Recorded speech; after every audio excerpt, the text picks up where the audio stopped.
Welcome. শিক্ষা সংস্থান পরিবারের পক্ষ থেকে সকল শিক্ষার্থীদের, যাদের লক্ষ্য স্বপ্ন একটাই, শিক্ষকতা করব। তো স্কুল সার্ভিস কমিশনের পরীক্ষা হয়ে গেছে, ইন্টারভিউ চলছে, প্রাইমারির ইন্টারভিউ চলছে।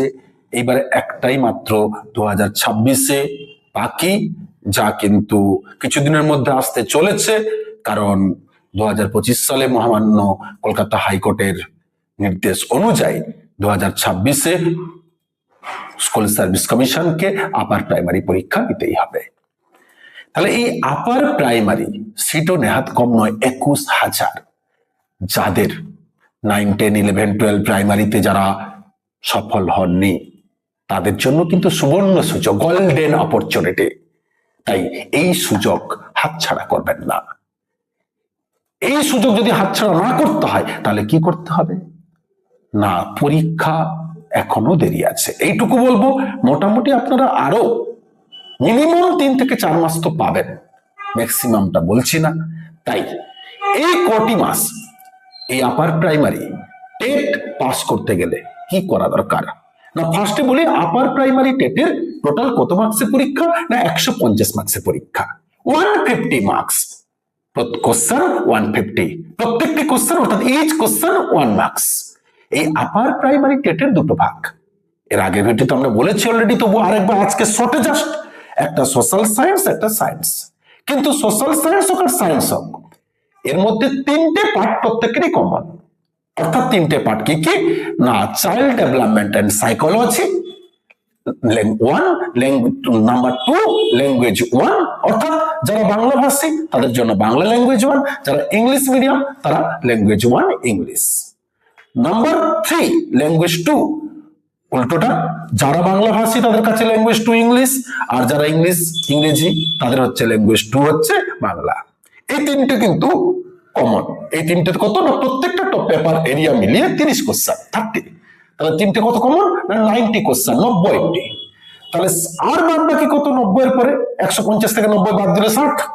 এই 60-এর হচ্ছে সোশ্যাল সায়েন্স এরিয়া, অর্থাৎ যাদের সাবজেক্ট ইতিহাস, ভূগোল, বাংলা, ইংরেজি, হিন্দি, সংস্কৃত ইত্যাদি, তাদের জন্য 60। আর যারা সায়েন্স ক্যাটাগরি অর্থাৎ physical science, life science, math, তাদের জন্য অলরেডি 60 সায়েন্স এরিয়া। এইখানে ডিভাইড, কিন্তু কমন 90। এইবারে এই কমনের মধ্যে মূলত আপনার সফলতা আসবে কার উপর ডিপেন্ড করে? না, সবার বাবা যদি বলি ফাদার ফিগার হচ্ছে child development psychology and pedagogy. কারণ টোটাল 150টা কোশ্চেনের মধ্যে আপনার পেডাগজি কোশ্চেন এভারেজ কত? না, 50%। যদিও 50% বলে, কিন্তু এর আগেও দেখা গেছে প্রাইমারি বলুন, আপার প্রাইমারি বলুন, প্রত্যেক ক্ষেত্রে রাজ্য সরকারের, কেন্দ্র সরকারের বলছি না, কারণ ওখানে ওরা 50% ফলো করে। কিন্তু রাজ্য সরকারের বিভিন্ন পরীক্ষায় দেখা গেছে যে এটা 40% থেকে 50, কোনো পরীক্ষায় 40% পর্যন্ত নামে, কোনো পরীক্ষায় 50%ও পেডাগজি থেকে কোশ্চেন দেয়। এই পেডাগজি মিন্স যা কিন্তু একজন টিচার, আপনি কে না, আপনি শিক্ষক হতে চলেছেন ভবিষ্যতে। আপনি শিক্ষার্থীদের শিক্ষার দায়িত্ব নিচ্ছেন।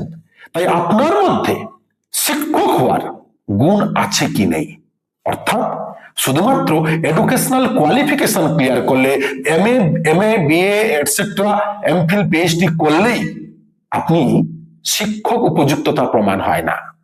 আপনি তখনই উপযুক্ত শিক্ষক বলে প্রমাণিত হবেন যে একজন শিক্ষকের মধ্যে নৈতিক চরিত্র কেমন আছে, আপনি নৈতিক গুণাবলীর অধিকারী কিনা, আপনি আত্ম উপলব্ধি করতে সক্ষম কিনা, আপনার মধ্যে সততা কেমন আছে, আপনি দৃঢ় চরিত্রের অধিকারী কিনা, আপনি সিদ্ধান্ত নিতে কেমন পারেন, আপনি সঠিক উত্তর দেন না ভুল বলেন, অর্থাৎ সত্যবাদী না মিথ্যা। আপনি অলরেডি এই বিষয়গুলোর সাথে সাথে আপনাকে আরো দেখে যে আপনি কিভাবে পড়াবেন।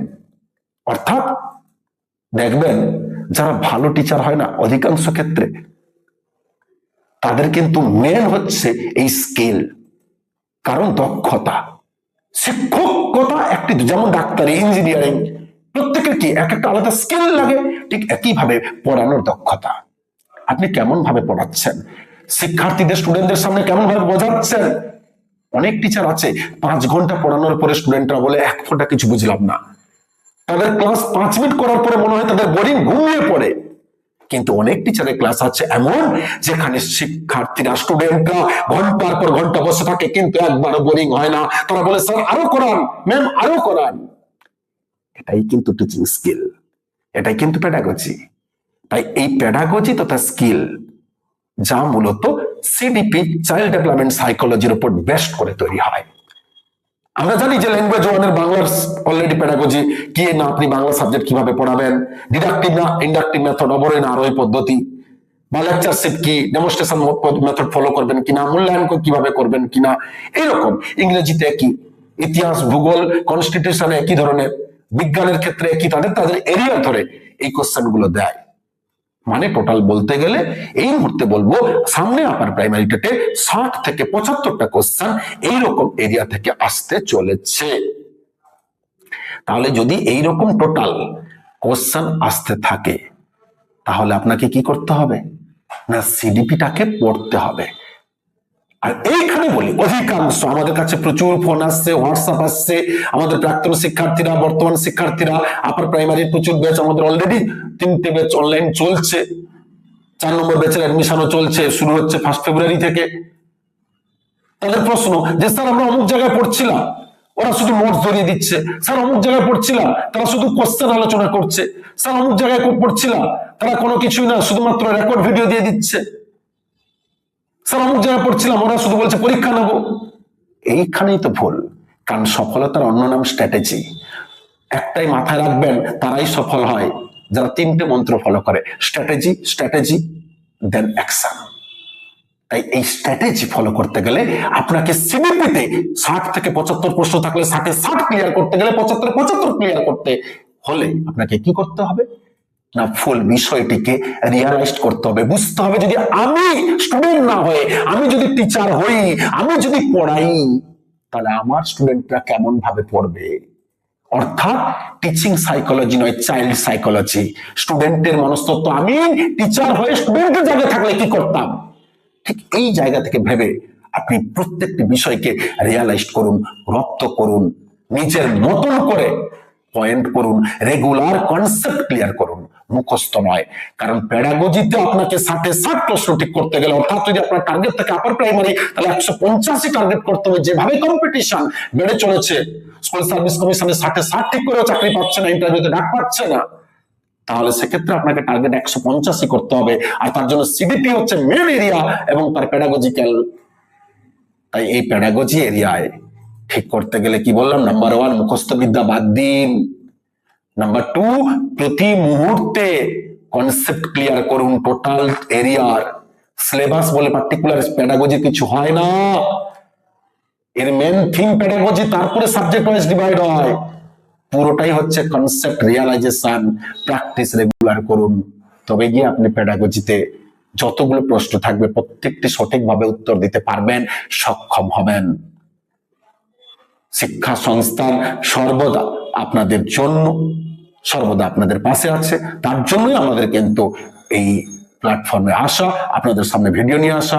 তাই যে কোনো মুহূর্তে যে কোনো সমস্যা হলে আমাদের ইউটিউব, ফেসবুকে রিপ্লাই করুন, আমাদের হোয়াটসঅ্যাপ নাম্বারে হোয়াটসঅ্যাপ করুন, কল করুন।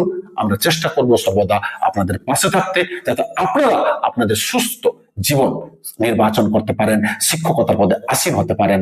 ধন্যবাদ। এই নিয়ে আমরা আবার পরের ভিডিওতে আসতে চলেছি।